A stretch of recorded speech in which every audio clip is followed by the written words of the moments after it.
Hey everybody, Jimmy with the Triple C Collective here with Collin. Hey everybody, how you doing?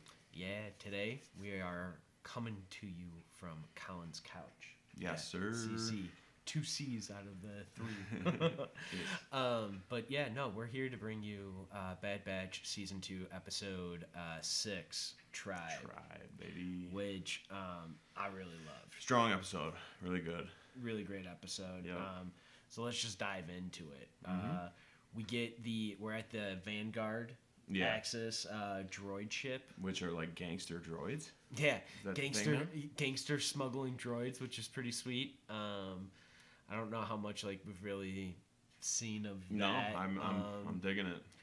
But of course, Bad Batch, they're out there delivering something for Sid. Some counterfeit thing. Some counterfeit chain codes. Yeah. And then Omega and Echo are watching the ship, and of course Omega sneaks off like she always does. Yep. She finds a young Wookiee, which we've seen before, being tortured by the Vanguard. Mm-hmm. Yeah. We see the youngling Jedi too, a Wookiee and a Jedi, which is so cool. Because it's not some Jedi that you're like, oh my god, it's blah blah blah. You know what I mean? It's this youngling named Gungi. Yeah. Gungi. I don't know. Gungi. I was saying Yeah. Gungi. Gungi. Yeah, it sounds better. But yeah, kind of like Gumby and stuff. That was kind of my Gungi, idea of how you would enunciate it. But I could Yeah. be entirely wrong on that. But either way, this little young Wookiee Jedi, this youngling Wookiee Jedi is amazing. Yeah, but he's getting beat up pretty bad when Omega stumbles upon him. Yeah. And it looks like he's getting sent into, he's getting trafficked. Yeah, he's being smuggled. Yeah. And this is okay, Han Solo was a smuggler, so smuggling goods and stuff is always That's one thing. Yeah. has always been something that was always kind of yeah, you don't really do, but even some of our heroes have had to do it from time to time. So there was always kind of a gray area for that, but for the most part, nobody's doing living being trafficking. So this is wild to see that's so right cool. now. Yeah, because we've heard of Wookiees being trafficked into slavery. Yeah. But yeah, we're seeing it firsthand. We're seeing a Jedi get just taken down by a bunch of Vanguard Axis. Right, and so yeah, all of that is which I'm sure he didn't want to give away being a Jedi either. right. So when Omega saves him, it's a cool scene. It's great. Everything about that, everything about Omega saving him, and then their eventual escape back to the Bad Batch and the team and stuff, because it is Omega and Echo who were at the ship, and then it was Hunter, Tech, and Wrecker who go to make the drop-off, the deal, if you will. They validate the codes, and then Omega's her little Jedi little sense tingles or whatever, and she's like, something's off here. Yeah. And that's what leads her to go find the Wookiee being tortured. But that whole escape is awesome. Yeah. The music is very Star Wars actiony, upbeat for it, and it's awesome. The camera work felt very the camera work in this entire episode was really good. So yeah, the animators did camera work, and how they set it up, and everything was really amazing. Then we get they meet back up. Hunter though hears what causes Hunter hears the one Vanguard droid comm with there's laser fire, yeah. Laser fire and all of this, and he's like, oh, is there a problem? Yeah. Or something? Yeah, and then that droid's cool too. That droid's he's got some sweet gear on. Anyway, yeah, so the meeting gets disrupted, and they're like, this has to be Omega or Hunter. You could hear the blaster fire from off distance. Yeah. They're like, yeah, they're causing trouble. Here we go. Yeah, and then we get the smuggler showdown, which is great. Omega's pleading her case that she was like, they were hurting him. I wasn't gonna let this dude be hurt or killed by them. And then the droid the head droid that was making the deal with like Tech and them is like, oh no. He's worth way more to our buyer alive. Than we'll he kill is. all of you, not him. Though. Yeah. Right. It just shows you how how sadistic the slave trade is, and for the Wookiees and stuff.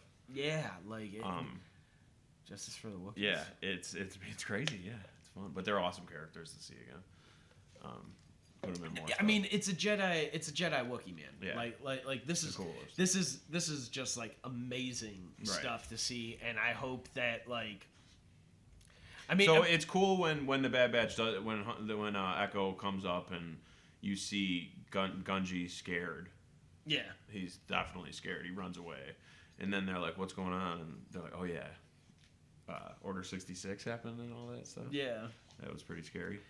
Yeah, like once they get onto the ship and everything, they escape. Yeah, Gunji and like they get off the planet and everything.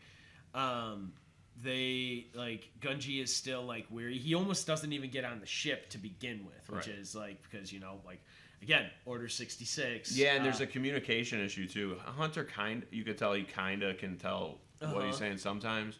But yeah, it's not like Han Solo and Chewie. No, it's definitely not like Han Solo and Chewie. But I think Tech eventually starts getting everything translated. Yeah, by the end. He starts getting it. He starts, teching his. He starts teching his tech. He starts teching it up. He's teching it up.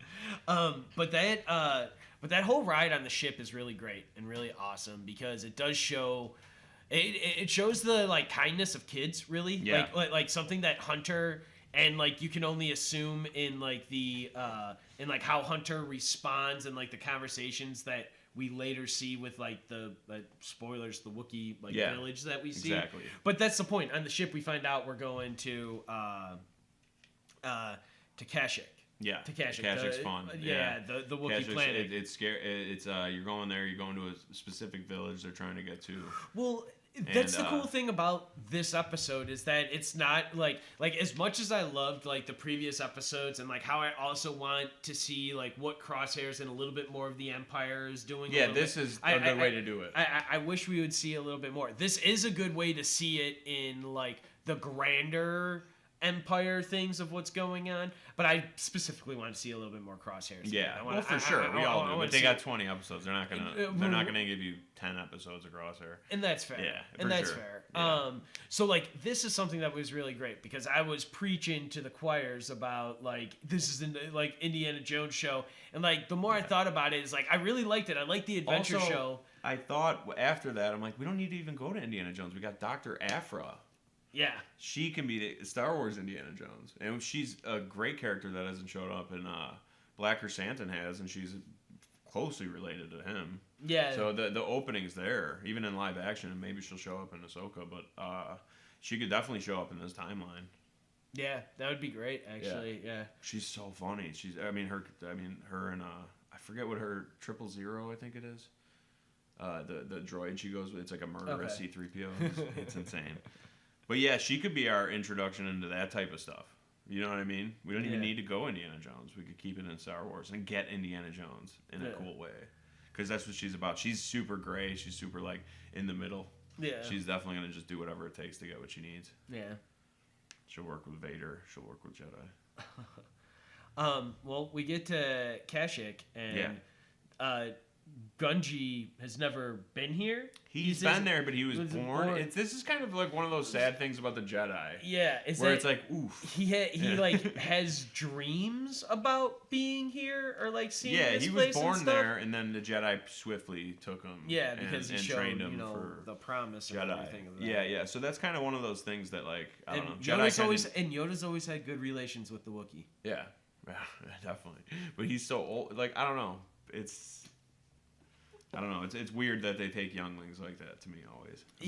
This was always kind of a dark side thing. I feel like. Yeah. Not letting them have a childhood and all that. And doing all that. Mm-hmm. But this is better than slavery. But yeah. Yeah. Anyway. This whole episode though is really great. Yeah. Wrecker starts, doing what he does best, wrecking some spider webs as they're This trying to part's find. I'm sorry. Before we even jump into the Wrecker wrecking the spider webs and everything, part of what I love about this episode is that it is truly just like the whole point of it is to get Gunji back to his people. Right. Like there is no more like plot. Very focused episode. Yeah. Very it's focused. very There's a lot of stuff that comes out of that. Right. But I just love that, like, I don't know, like now it's like a bring 'em home mission kind of thing. It's like what this episode is, and like that's the beauty of like the Bad Batch and everything is that the show has the ability to switch from an Indiana Jones adventure to a bring 'em home like rescue mission. Exactly. And like because it's dark. It's a dark period in the timeline right now, but they managed to like. Because this is an even dark episode. Because when before we get to it, we don't want to spoil too much. But we're in a point where the imperialistic empire is just taking over stuff and just being the empire. Yeah. So Gunji still doesn't really trust him, and he's kind of scared, and he's going with him, but. Yeah, the Wrecker's kind of just tearing through the spider webs, and we get to these. I don't know what they're called, but they definitely look like big giant spiders. Yeah. And Wrecker's about to just tear them apart. And they start. He starts ripping down some of their. Which in webs. another episode, they might have just fought these things. Yeah. You know what I mean? Right. But Gunji does the thing of like being connected with like the Force and everything, and like Kashyyyk being like his home planet and everything. So he works with the spiders and being like, if we don't pose them a threat, stop cutting their web. Basically, being like, Wrecker, stop cutting down their damn webs. Right, and if we don't attack them, they won't attack us. And like, he just goes about it in a peaceful way, and it shows how his nature is. Yeah, but it all works. Yeah, and like the spiders eventually leave, like, and let them go, and like they shall pass, like let them pass and everything. Yep. But where they get to is the village that, the Bad Batch knew, Clone Force, 99 knew, is in ashes. Yeah, it's bad. It's exactly what you'd expect the Empire to be doing, but they burned it to the ground. Yeah, scorched earth. And this is also then the next scene is when we go back into seeing who's been tearing it down. Yeah, then we get the Trandoshans. We get the introduction of the Trandoshans, and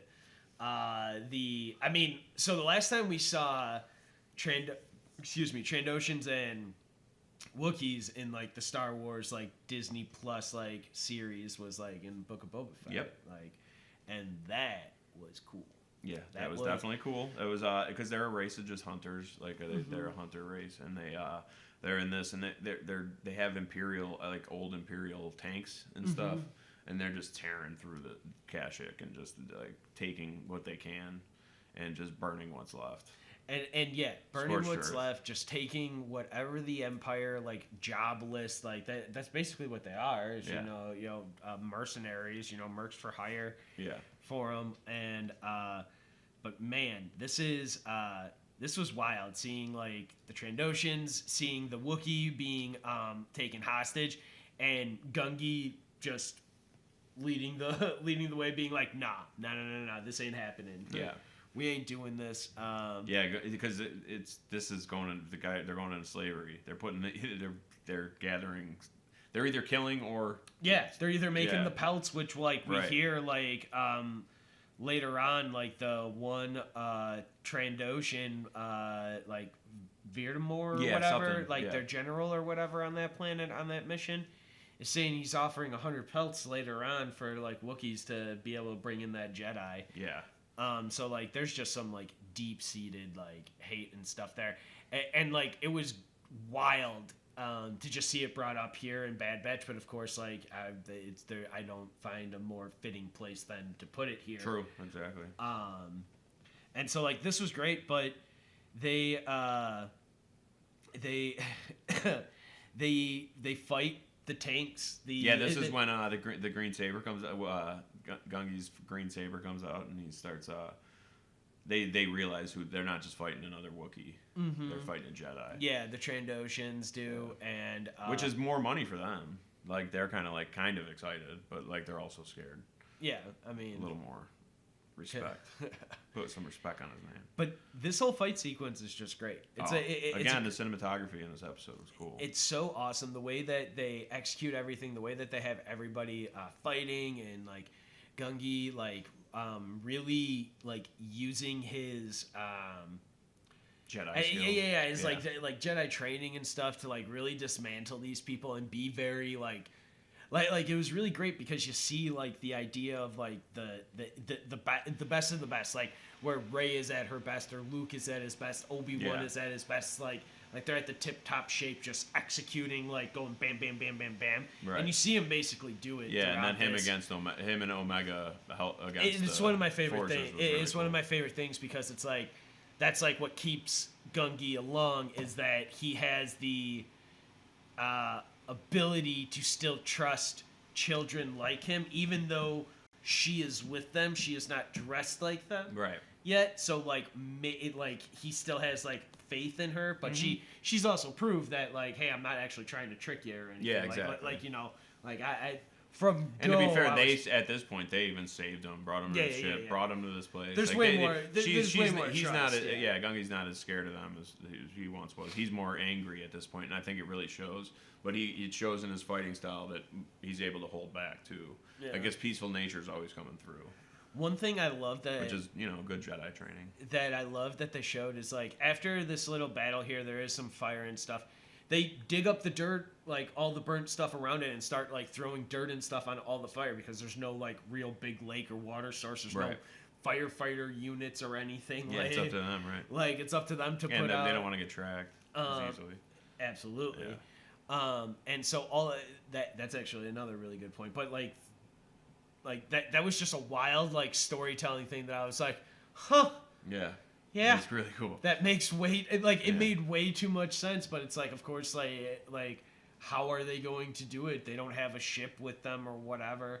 But them doing that also and like freeing the one Wookiee from the Trandoshans also gets Yana's like I don't know like elder people who are on the so monkey cool. cats, like the rebel the monkey cats though of Wookiees and these big monkey cat things that they ride. They're living up in like a tree village, kind of like the Ewoks that we see in like Return of the Jedi. Later on, we saw Kashyyyk in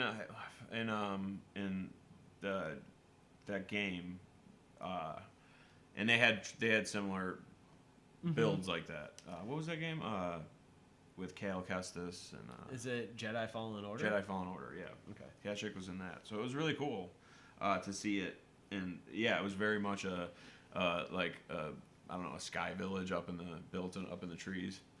Yeah. And we run into the tribe of like rebel Wookiees, and it's really cool to see all the elder Wookiees working, like coming up, and this is also then they cut to the clone troopers finding out. Yeah, finding out, and this is where we get the one Trandoshan general like putting out the hit for the 100 pelts for the Jedi Wookiee and the clone troopers are like, oh no, there's a Jedi, we must tell the Empire. Whereas the Trandoshans are like, oh sick, there's a Jedi, let's get money. Let's capture it. Like so, there's two like they're bad people, but they're different reasons. That's also the point of what they've always said about the Empire being like never together and so fractured within. Mm-hmm. Because are the Trandoshans, like in the Empire's eyes, the Trandoshans are a part of the Empire. Right.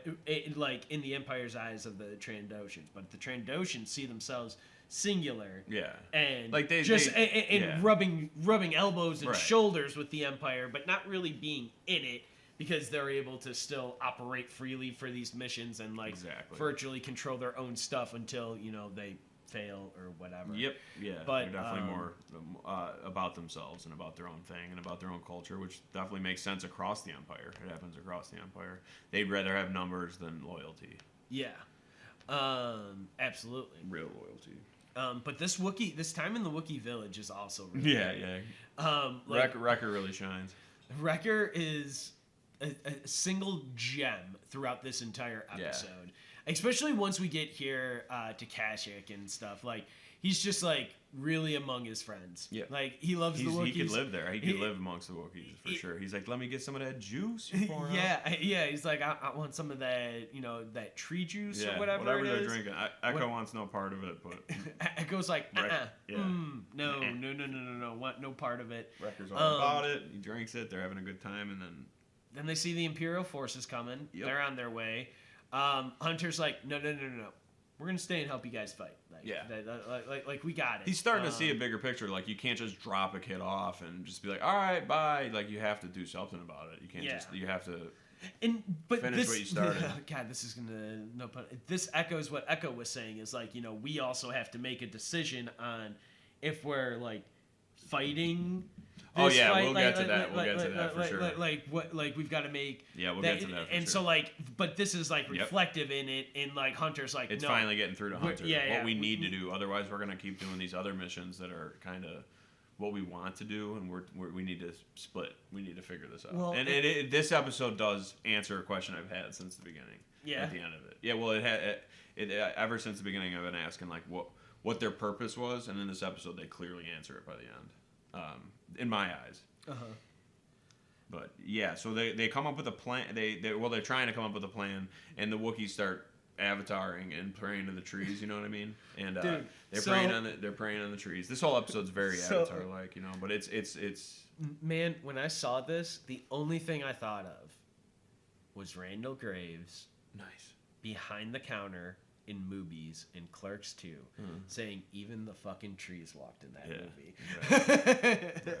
It's like beautiful. So I just had that like I mean it was cool though because it was like oh they're in touch with the nature but of you're this right planet and it's getting torn apart, so of course the trees are going to be mad.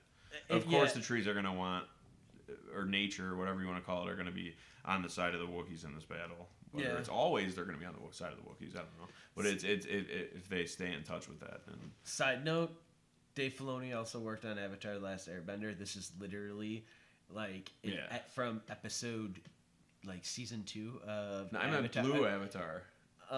Pandora Avatar. Yeah, no, for sure. But of the connecting of the trees of James Cameron Avatar. I'm saying the tree being a part of the planet and all the one. Yeah, is part of the Book of Earth, the season 2. Of, let's be real. Avatar. James Cameron stole that from Native American lore and other native lore. Yeah, not just American. Anyway, all true. Yeah. So anyway, but they, So they're praying onto the tree, and they're kind of like, "What's going on?" And the trees have the planet. The trees have the planet. The trees are the planet, and the Wookiees are kind of just lucky to be a part of it. Yeah, I feel like they got a good head on their shoulders. They got a good religion. They connect with the trees, and then they're like, the trees have a plan on how to attack the Trandoshans. Yep. And so they come out with a foolproof plan, pretty much. Right. They kill it. And I love it. So they draw. It starts out with everyone breaking up into teams, basically.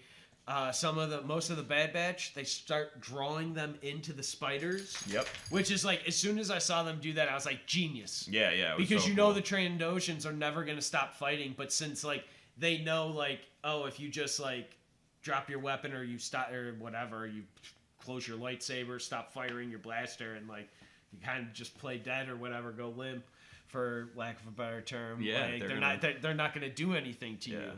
And so so we get that. We get Wrecker and what I'm calling Wrecker and his Wookiee brother, doing their Wookiee yell on top of one of the Imperial tanks that they just tore people apart. This is another cool fight scene where again there's great cinematography.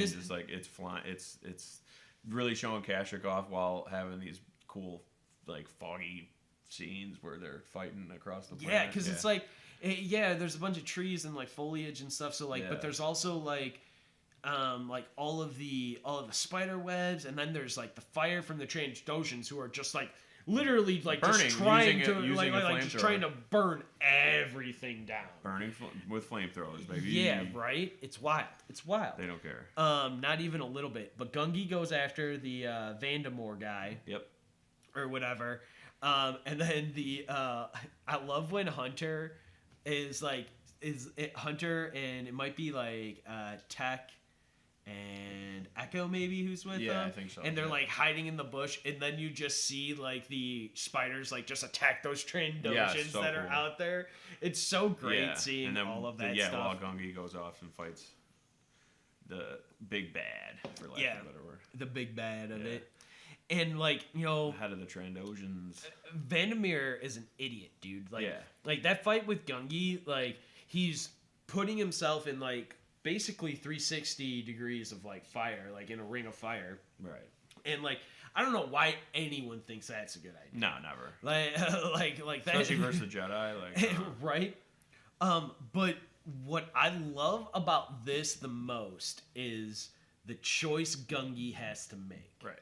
In it. And in the fact that like 3 spiders come down and 2 of them go right after the Trandoshan, but one of them goes and starts looking at Gungi because he's got his lightsaber drawn, and like Gungi almost takes that step, like he thinks about wanting to, but then he deactivates his blade. Yep. And like he does the I'm right. no threat. He does the right thing. He's no threat, but well, like the thing is that he does the one thing that like we've seen so many, like at least in the Star Wars saga, so many people not do, let go of their hate. Right. Because like he's maybe because one of he the better... doesn't, so like as opposed to like other people who like tend to fall to the dark side and being or whatever, like have this fall of like they have to get their revenge in that, he lets that go there. For sure. And that's what makes him like, that's what will now make Gungi a great Jedi. Yep. In the fact that like it's that choice right there that he makes, because he could attack the spider and then kill the Trandoshan as well. Yeah, no, he'll be a better protector for Kashyyyk than he ever would have been if none of this happened. But they need a protector more than they ever would have. So like I don't know, I just love that. Really cool. You know, so so after that the spiders kill that guy basically. Yeah, it's pretty cool. Vandemore and then but Vandemore, Voldemort. Yeah, right. But Omega and Gungi find one of the Clone Force 99. It might have been was that Echo that they find going through the woods looking for them, basically being like, we need help to put out the fire that the stupid dude that Gungi just beat up. Yeah, exactly. That stupid dude Gungi just beat up. Exactly. And it's great. They put out the fire, then they're like basically having a celebratory like dinner lunch the next day. Again, basically. Wrecker just loving. He's like trying to speak their language, basically, yeah. Which I've never seen. I've never seen someone imitate a Wookiee in universe. Yeah, like that. Like and like. You know what I mean? Han Solo just talked to him like a normal thing. Like they all talk to him like in their language. I've never seen them try to be a Wookiee. Like, it was really cool. Yeah. It was funny. That was great. Yeah. I loved it. It was so awesome. Echo tries to drink it, and he's like, "Hey, it's not that bad." Right. He actually drinks that drink finally. I love the conversation though that Hunter and Yana had. Yeah, this is kind of what I was talking about. This they find their purpose of like just keeping like bringing kids back to their like homes and stuff, and like helping them find their families, like making people, or at least find their people in that sense. Yep. Could be that, but also fighting for them. So it's kind of like he's doing. They're. I think that's what he's looking at Omega and looking like they deserve a normal life, so we need to fight. Yeah. So we need to fight harder, even harder, so she could have a normal life. Yep. Absolutely. Yeah, it's really cool. So at the end of the episode, I just realized Wookiees are the coolest ever. I'd love to see them show up more and more. I would love. I mean, and they have so much space to show up in throughout the rest of like either Bad Batch, because I don't know Blacker if we're Sand just showed up in Boba Fett, and now we could see him in The Mandalorian and other stuff. Yeah, I'm stoked. Ahsoka. Yeah, all of this is gonna be great. I love this episode. I love that we got this like change of pace in a different episode.